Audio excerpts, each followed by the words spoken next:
Hola, ¿qué tal? ¿Cómo están? Bienvenidos y muy buenas tardes. Hoy recibimos en el plato de Me Importas Tú al escritor Juan Manuel de Prada. Él nos presentará su última obra, Mirlo Blanco, Cisne Negro. Con él repasaremos este trayecto literario en una obra que considera un ajuste de cuentas consigo mismo y con el mundo editorial y literario. También hablaremos de la actualidad política en nuestro país. En un día en el que abrimos el programa con un debate de actualidad, nos fijamos en la falta de acuerdo de los grupos parlamentarios a la hora de condenar los asesinatos de la banda terrorista ETA. También abordaremos todo lo que concierne al capítulo vivido recientemente en Alsasua, un tema que puede llevarse en la Audiencia Nacional. Y también veremos la situación complicada y de fractura en el Partido Socialista en nuestro país. Además, les presentaremos El Barbero de Sevilla, la ópera más divertida de Rossini y que presenta la Asociación de Amigos de la Ópera y que recala este fin de semana, jueves y domingo,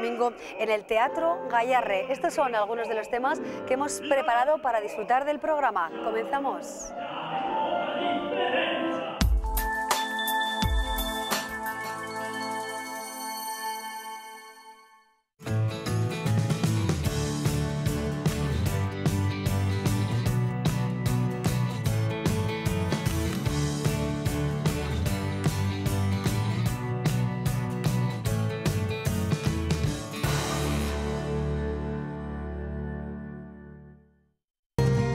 Postres Tradicionales de Ulzama es una empresa familiar que elabora productos de la más alta calidad. Cuajada, yogur, helado, queso. Cuidamos los detalles y elaboramos los más típicos postres de nuestra tierra. Postres Tradicionales de Ulzama, con un sabor excelente y máxima calidad. Tiempo de análisis político con Jesús Barcos, José Javier Echeverría y Sergio Gómez. Jesús, buenas tardes. Hola, buenas tardes. Bienvenido, muchas gracias por acompañarnos. Muchas gracias. José Javier Echeverría también con nosotros. ¿Qué tal, José Javier? Muy bien, buenas tardes. Buenas tardes. Y Sergio Gómez también nos acompaña hoy. ¿Qué tal, Sergio? Bienvenido. Muy bien, buenas tardes. Gracias por estar con nosotros. Dos temas sobre la mesa, uno el que concierne el rechazo a la violencia, otro, por supuesto, también el que nos lleva a hablarles de nuevo de Alsasua, porque ya hemos sabido cómo la Fiscalía ve la agresión de Alsasua un delito de terrorismo. Comenzamos con este asunto, tema que se puede llevar a la Audiencia Nacional. Sergio, ¿qué cariz está tomando este asunto que pues nos ha llevado desde luego a hablar de Alsasua en este tono que nos recuerda quizá a años pasados?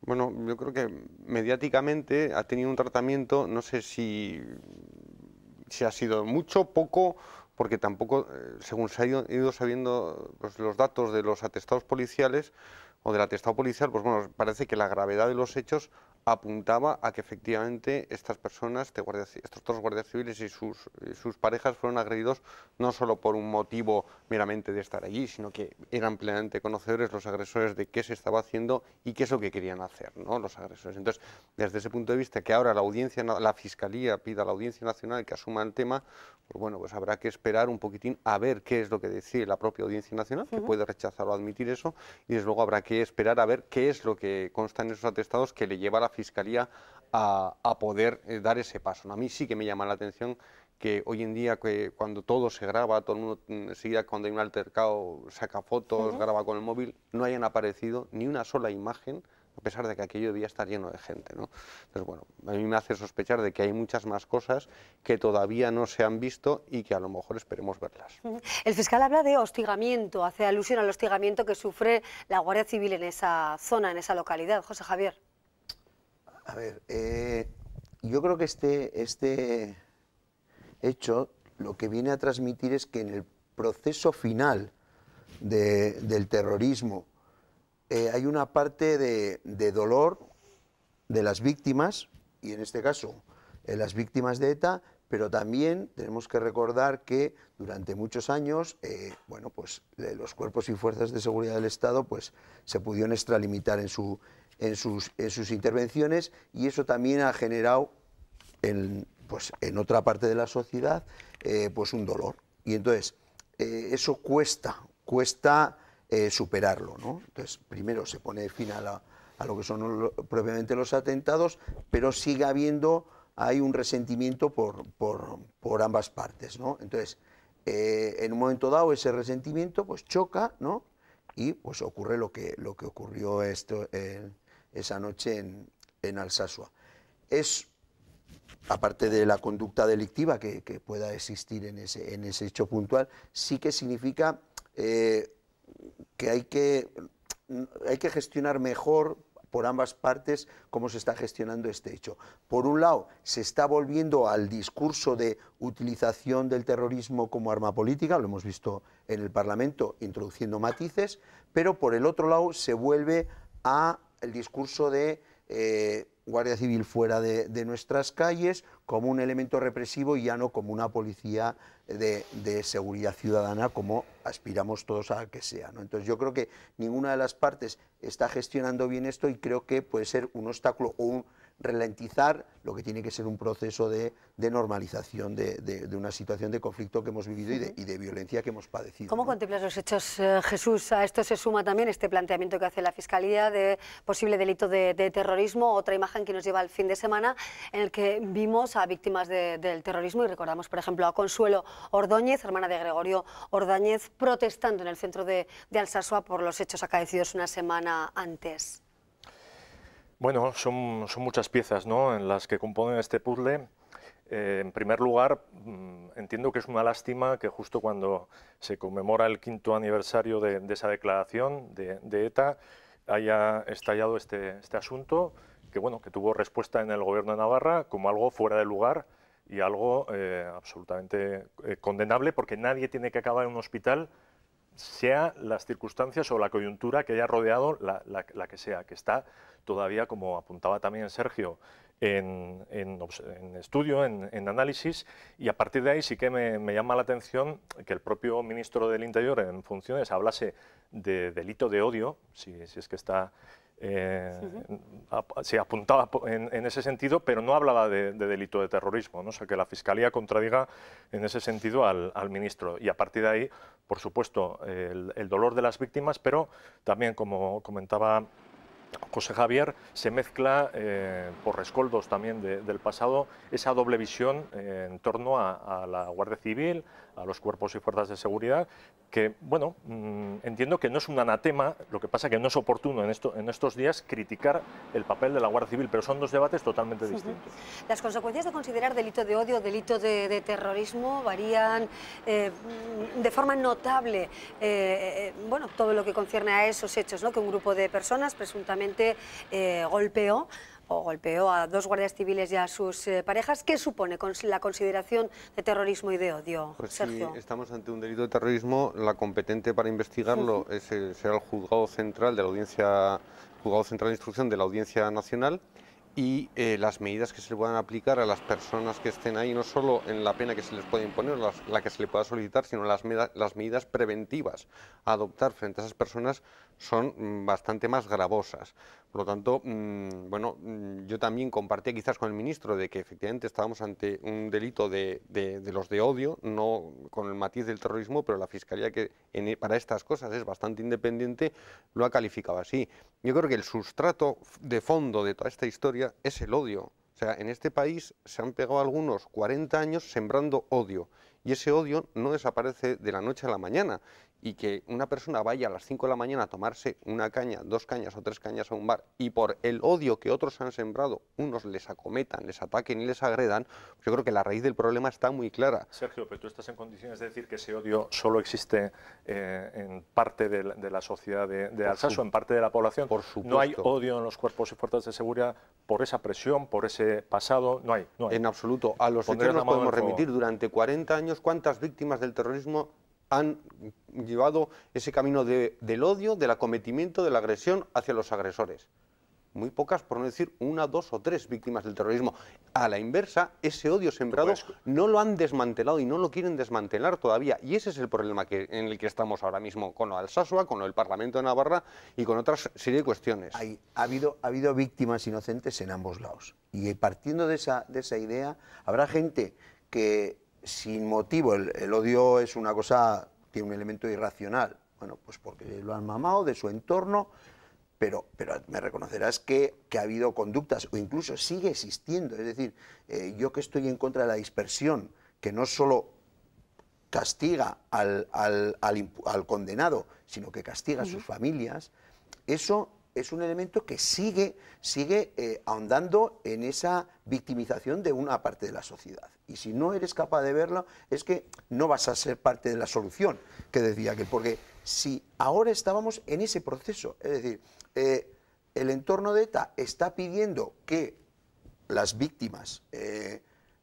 tengan generosidad en cuanto a reducción de condenas, en cuanto a aproximación a las cárceles más próximas a sus domicilios. Están pidiendo eso y se está planteando. Incluso yo creo que el ministro del Interior estaba valorando... Lo que ha dicho toda la vida, es decir, en el momento en que ETA se disuelva y desaparezca, no habrá ningún problema para la pero bueno, yo es que no creo que que el Código Penal establezca que el ser hijo de una persona que ha pertenecido a ETA y que ha matado a alguien... Pero José Javier, yo no conozco a ningún preso de ETA que no pueda acercarse cumpliendo la vía en Anclares. A ninguno. Pero, y los que la han adoptado han podido acercarse. Es decir, que no podemos decirle, es que esto es culpa del Estado. No es culpa del Estado, es culpa de los que no quieren hacer lo que hay que hacer. Que el Estado con sus decisiones está generando que personas próximas al entorno de ETA, familiares, se sientan víctimas, eso es una realidad. No, la están generando los presos, A ver, no el Estado. A ver, lo que estamos hablando es que a ti te condenan a prisión, no a estar en Cádiz. Porque cuando te mandan a Cádiz, no están condenando solo al preso, están condenando a la familia que tiene... para que no te vuelvas a reorganizar y te dan, además, el Estado posibilita la vía para que eso desaparezca. Pero tú voluntariamente prefieres estar en Cádiz. Se está imponiendo una pena a las familias y eso tiene unas consecuencias. Entonces, en un momento dado, que yo no estoy justificando, lo que quiero es explicarlo para que entendamos el proceso. Sí, personas que están viviendo esa victimización, que tú dirás que está injustificada, pero ellos lo ven como justificada, genera una reacción de odio contra un colectivo, no contra personas individuales. Estamos hablando de dos chicas que son parejas de dos guardias civiles, es decir, por el hecho de ser parejas de guardias civiles, son objeto de agresión por estar en esa estructura. Pero esos hechos de Alsasua pueden ralentizar un posible proceso en el que podría haber cambios favorables, por ejemplo, a los presos que pueden estar lejos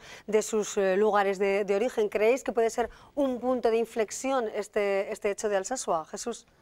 Yo espero que no, que la dinámica simplemente del paso del tiempo, leí hace poco, fue uno de los causantes de la derrota de ETA, del final de ETA, el paso del tiempo y todo lo que arrastra ese paso del tiempo, el cambio social que genera el transcurrir de los años, y creo que en otro sentido el paso del tiempo, estos 5 años, que solo son 5 años, pero seguimos yendo hacia adelante, va a llevar una dinámica imposible, ¿no? de volver atrás, favorablemente, afortunadamente, en la convivencia, y bueno, digamos en el juicio crítico y en el rechazo a esos años terribles.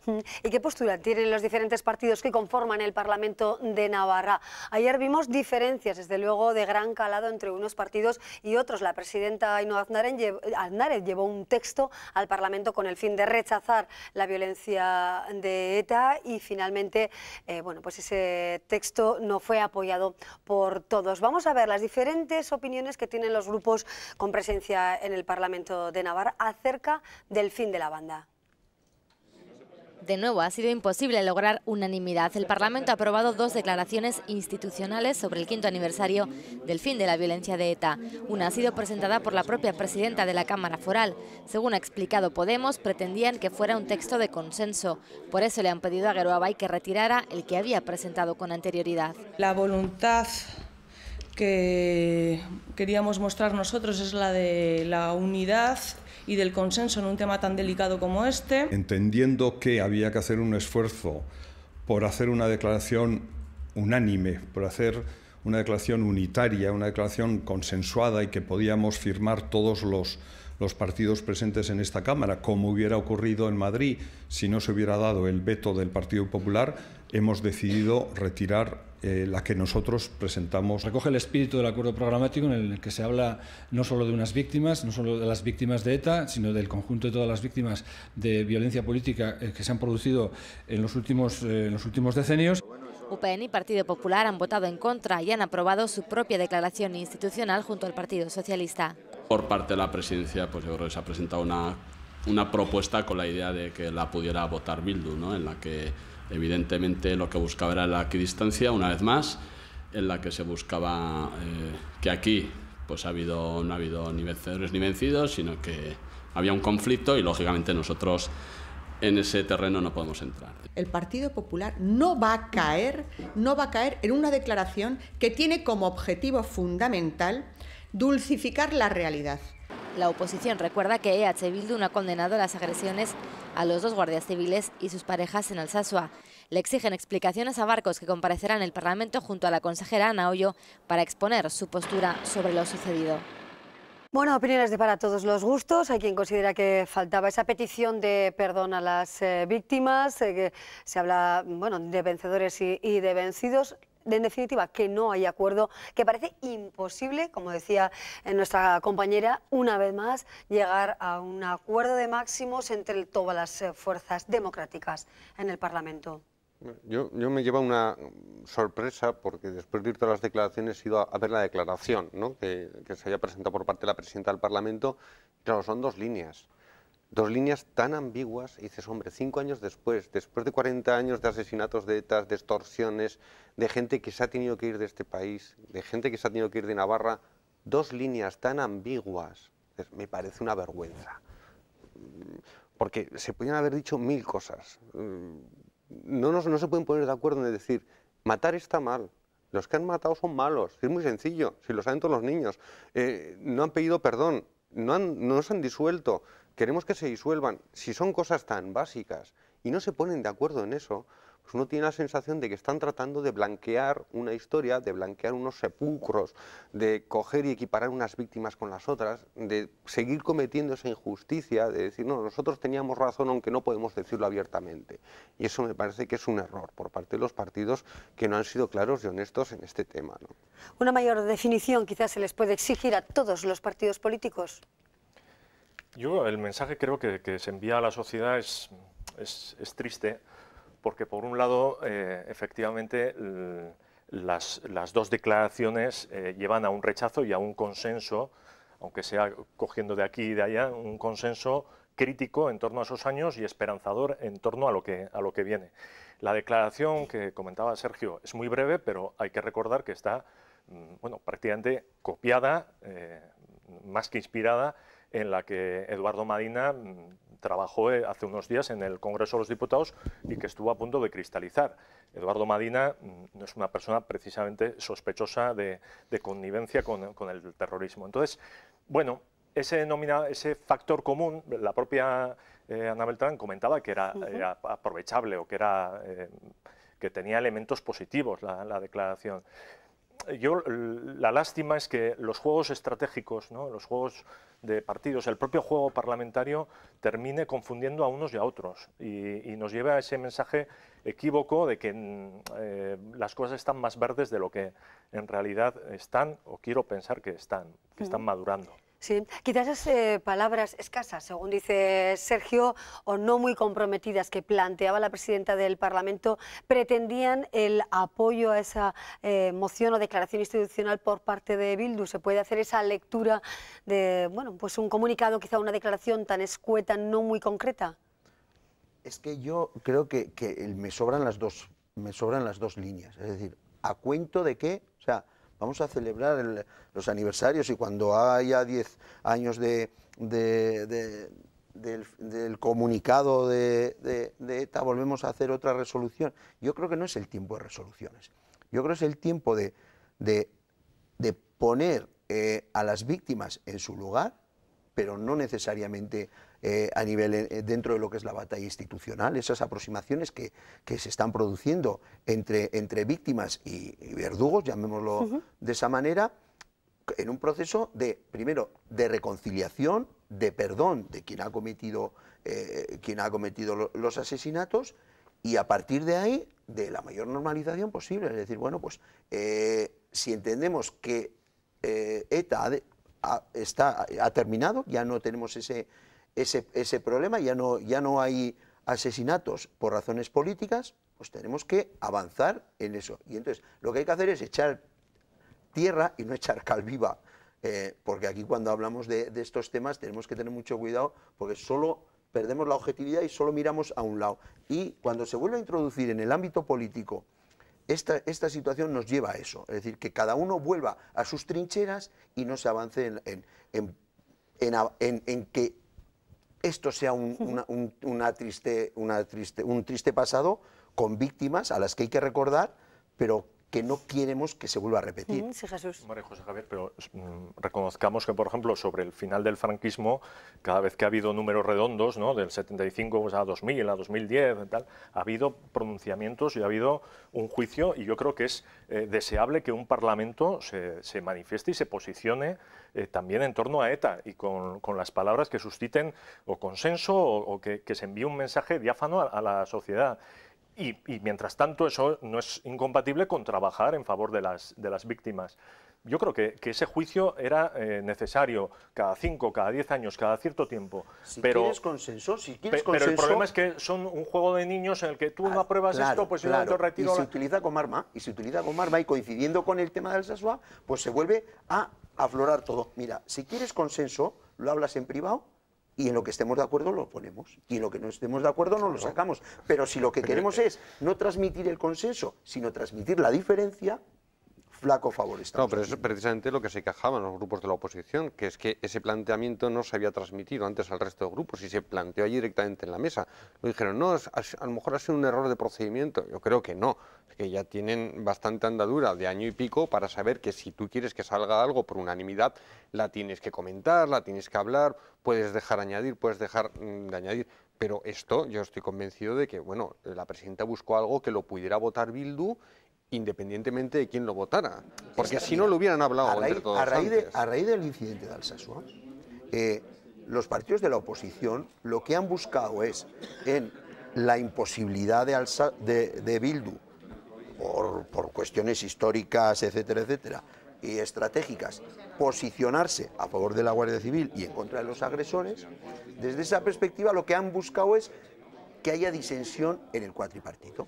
Eso es lo que han buscado. Entonces le han puesto esto y entre comillas, para evitar eso, para evitar entrar en esa trampa que les estaba planteando el PP, UPN y el Partido Socialista al cuatripartito, pues se han sacado esta resolución para transmitir que en este momento en que se deberían, si fueran coherentes, los cuatro partidos se deberían marcar las diferencias, saca una resolución por encima que nos mantenga. ¿Pero por qué es una unidos. trampa? ¿Cómo consideras, José Javier? ¿Tú consideras que es una trampa lo que planteaban regionalistas, socialistas y populares reclamando al resto de las formaciones ese rechazo a la violencia? No creo que sea, entre trampa? comillas, relevante a los efectos del gobierno, ¿no? Entonces, la oposición lo que pretende, bueno, puede ser hasta políticamente legítimo, de poner en evidencia las contradicciones entre los diferentes partidos. Pero si eso está en un gobierno, en un acuerdo programático, no está incluido, es decir, no,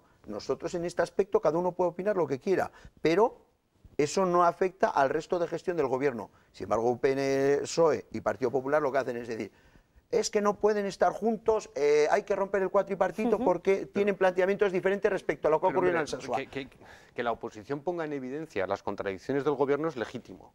Y además, esta contradicción es muy gorda para los votantes del Geroa Bai, de Podemos. Pero si en el programa lo han excluido. Sí, pero es que es una contradicción muy gorda. O sea, no puedes hacer una declaración de 2 líneas y luego pegarte una de medio folio o 3/4 de folio acerca de unas supuestas declaraciones de la delegada del gobierno en relación a no sé qué de Madrid. O sea, que no, que es que están cobrando 50 y 60.000 euros al año y solo pueden aprobar 2 líneas. Es el único que pero es el único que están de acuerdo y es la manera de decir. Pero no voy a poner las contradicciones, que es pero una vergüenza. Eso es relevante. No, a ver. Hombre, es una vergüenza. A ver, no tiene por qué estar de acuerdo. Hombre, tú y yo nos ponemos de acuerdo mucho. No, seguramente no habrá muchas cosas, pero me refiero que, a ver, que ni siendo yo defensor de este cuatripartito, que siempre lo considero más un gobierno del PNV apoyado por tecnócratas, entre comillas, de otros partidos políticos, esa es mi reflexión. Entonces, pero que eso tiene han llegado a un acuerdo para gestionar, para gobernar, asumiendo que fuera de ese acuerdo hay planteamientos diferentes. Entonces, este es uno de esos planteamientos diferentes. Pero es que es ¿Afecta esencial, a la gobernabilidad? No. ¿Pretende UPN, PSOE y PP que afecte a la gobernabilidad? Por supuesto, porque su objetivo es quitarlos para entrar ellos, no hay más. ¿Se puede gobernar con esas diferencias de calado ideológico? Es que yo creo que tenemos, y es lo que pervierte este asunto tan sensible, una capacidad de enredarnos hasta nosotros mismos, y yo creo que hay que ir a lo básico, ¿no? A ese rechazo que entiendo, y yo creo que hay un consenso también en la sociedad, que no es suficiente el que existe hasta ahora en conjunto, que tiene que ir más lejos, pero sí hay unos mimbres que se formaron en el pacto programático, unos mimbres sólidos y sobre todo, insisto, una respuesta por parte del gobierno que esa no la ha discutido nadie. La de la condena, por ejemplo, ante los hechos de Alsasua, la apuesta por la convivencia y un poco el trabajo por una convivencia en paz y con un rechazo a cualquier vulneración de los derechos humanos, que en el fondo lo que estamos hablando era que la gente mataba por cuestiones políticas, cosa que ahora, visto con 5 años, yo creo que eso es la parte de sanación que tiene el tiempo, nos resulta, ya no inexplicable, terrible. Ya era entonces terrible, ahora más. Bueno, dejamos aquí este análisis de lo sucedido en estas últimas jornadas con las novedades relativas al caso de Alsasua, también a la diferente mirada de los partidos políticos a esos 5 años sin asesinatos por parte de la banda terrorista ETA. Gracias a los tres por acompañarnos, Jesús Barcos, José Javier Echeverría, Sergio Gómez, un placer que estéis aquí con nosotros. Nosotros seguimos con más historias. Enseguida damos la bienvenida al escritor Juan Manuel de Prada, con quien hablaremos de literatura, pero seguramente también de política. Postres tradicionales de Ulzama. La leche de oveja es la materia prima de donde surgen estos deliciosos postres. Productos de la más alta calidad y únicos en el mercado a orillas del río Ulzama, que da nombre a un valle rico en vegetación, en pastos, en agua y en ganado. Nuestras ovejas son nuestro principal activo. Postres tradicionales de Ulzama.